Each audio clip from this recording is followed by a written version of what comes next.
Jacqueline Auriol. Un jour, à bord de ce Mirage, elle a voulu battre le record du monde de vitesse sur 100 km en circuit fermé.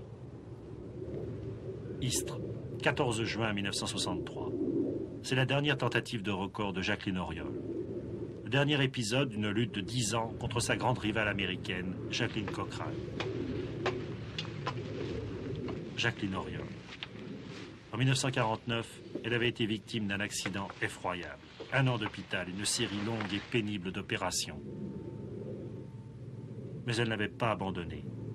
Elle était devenue pilote d'essai, un club pourtant très fermé, réservé aux hommes, n'est-ce pas? Les hommes, ils étaient autour d'elle, attentifs à son service. Toute une équipe qui l'adorait. Ceux du centre d'essai en vol, mécanos, spécialistes, ingénieurs d'essai. OK, vérifiez, aérofrein. Les essais d'aérofrein sont faits. La vitesse autorisée à rouler. La mise des gaz. La mise des gaz complète. La post-combustion. Et le lâcher des freins.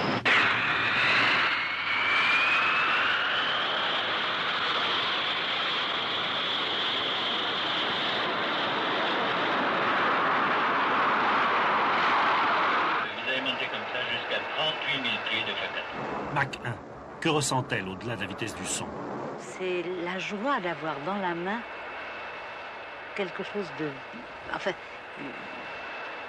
d'exercer soi-même une impulsion et de faire obéir comme ça, tant de puissance. Ça, c'est peut-être plus agréable encore pour une femme que pour un homme, j'en sais rien. Enfin, moi, je n'ai jamais exercé beaucoup mon autorité sur les êtres. Mais j'avoue que l'exercer sur les avions, ça a toujours été merveilleux. 2038 km/h, record battu. Retour à la base, avec un record de plus. Un jour, sans doute, on s'étonnera de notre étonnement. Comment? Une faible femme dans ce monstre d'acier, et pourquoi pas? Toutes ces femmes, Jacqueline Auriol, Elisabeth Boselli, Valérie André, Jacqueline Cochrane, toutes ont dû leur célébrité à cette injustice qui réserve l'aviation aux seuls hommes. Elles ne furent que des pilotes, comme les autres. Et c'est bien ce que pensait Jacqueline Auriol en roulant vers le parking. Elle agissait et pensait en professionnelle, en pilote, tout simplement.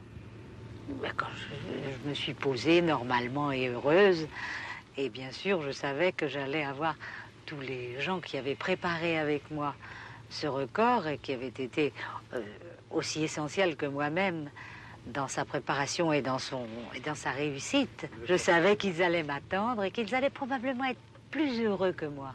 Parce que moi, j'allais perdre cette espèce de moment fantastique qu'est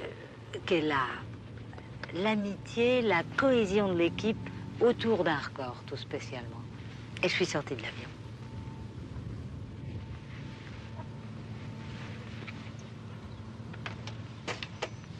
Alors vous les avez retrouvés comme ça, tous, et c'était eux? Voilà, ben, je les ai retrouvés tous comme ça. C'est vrai, c'était eux. Eh bien, on était très heureux, et Madame Auriol m'a demandé un peigne pour se coiffer. Ah bon. C'était un ouf de soulagement parce qu'on craignait toujours d'avoir le petit pépin qui nous empêche de poursuivre les vols jusqu'à ce que le record soit obtenu. Ah, on était soulagés parce que malgré tout, oui, après tout le mal qu'on avait pu se donner, et puis c'est quand même une grande satisfaction parce que malgré tout, on a tous participé autant les uns que les autres à cette opération, quoi, à ce record, quoi. Qu'aurais-je fait si vous n'aviez pas été là? Enfin, j'aurais rien fait du tout, ça sûrement. Vous n'avez pas l'impression qu'elle est un peu trop modeste dans tout ce qu'elle a dit là? Ah, elle est toujours trop modeste, bien sûr qu'elle est toujours trop modeste.